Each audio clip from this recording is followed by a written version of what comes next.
प्यारे मित्रों, आराध्य जीवन सत्संग में आपका हृदय से स्वागत है।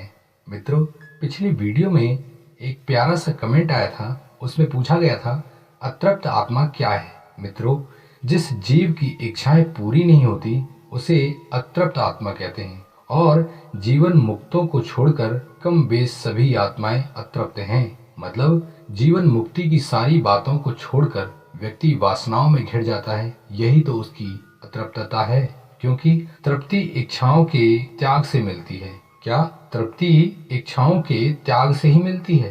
अतृप्त आत्माएं सूक्ष्म शरीर लेकर घूमती रहती हैं और लोगों के ऊपर आकर सताती रहती हैं। यह धारणा सर्वदा भ्रमपूर्ण एवं अज्ञानपूर्ण है। जीवन मुक्त आत्माओं को छोड़कर सभी आत्माएं अतृप्त हैं और वे जन्मांतर में घूमती ही रहती हैं। इसका मतलब समझे, जो व्यक्ति भौतिक शरीर को धारण करके विषय वासनाओं की इच्छा रखता है तथा सारी वासनाओं में लिप्त होकर हर समय वासना का ही चिंतन करता रहता है, वही अतृप्त है। वो अपने आप को कभी भी परिपूर्ण नहीं समझ पाता। जैसे तैसे शरीर भी छूट जाता है, लेकिन मन की वासनाएं कभी मिट नहीं पाती, और यही अतृप्तता अगले आने वाले जन्मों का प्रशस्तीकरण करता है। इसीलिए ऐसी आत्माओं को अतृप्त आत्मा कहते हैं। एक दूसरा प्रश्न था कि इस देह द्वारा किए गए कर्म के फल यदि अगले जन्मों में मिलते हैं तो फल का क्या महत्व होगा। मित्रों, यही तो समझने की बात है।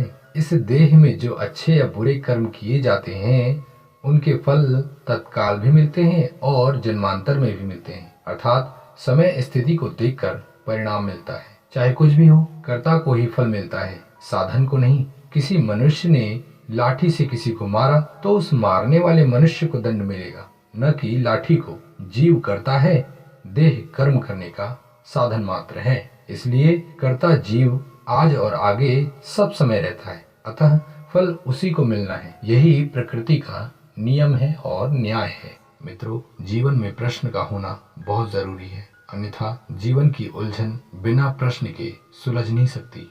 इसलिए प्रश्न जरूर करें। उम्मीद है इस उत्तर से आपको संतुष्टि मिली होगी, और ऐसे ही कमेंट करते रहिए ताकि जीवन में कोई भी प्रश्न बाकी न रहे। क्योंकि जब तक जीवन में प्रश्न रहेगा, अशांति बनी ही रहेगी, और आवश्यकता है प्रश्नों का बनना, अन्यथा मोक्ष के मार्ग में प्रश्नों का आना स्वाभाविक है।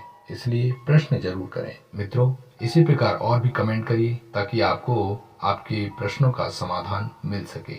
मिलते हैं अगली शानदार वीडियो में। तब तक के लिए नमस्कार, धन्यवाद, जय हिंद, वंदे मातरम।